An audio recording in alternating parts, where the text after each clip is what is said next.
గణేశుని గురించి నీకేం తెలుసు? చింతనని అడుగు. నువ్వే చెప్పు గణేష్ గురించి నీకేం తెలుసు? తెలియదా? అది ఎట్లా తయారు చేస్తో తెలుసు. సరే ఎట్లా తయారు చేస్తో తెలుసు. సరే చెప్పు, ఎట్లా తయారు చేస్తారు? మట్టి ఉంటుంది, మట్టి వేసి ఒక అట్లా ఇట్లా ఉంటుంది, దాని మీద అది మట్టి వేసి కొన్ని రోజులు అట్లా ఉంచితే తీస్తారు. తీసిన తర్వాత అట్లా వెళ్ళిపోతుంది. దాని కలర్ వేసి అమ్ముతారు. నువ్వు ఎప్పుడైనా తయారు చేసినావు? మరి చేయలే. ఎందుకు? ప్రాసెస్ అప్పుడు చేసినావా?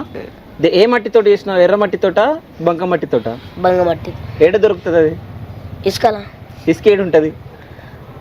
ఇల్లు తయారు చేస్తే ఆడ ఉంటుంది. ఏడ ఏడ ఇల్లు తయారు చేసే దగ్గర ఏడ దొరుకుతుంది? బయట దొరుకుతుంది. బయట ఉసుక కదా. ఏడుంది? బయట లేదు కదా. ఈడ కనిపించిందా నీకు ఉసుకే? కనబడుతుంది. ఏడ కనిపించింది? వెనకాల ఉంది, షెడ్ వెనకాల. చెట్టు వెనకాల ఉందా?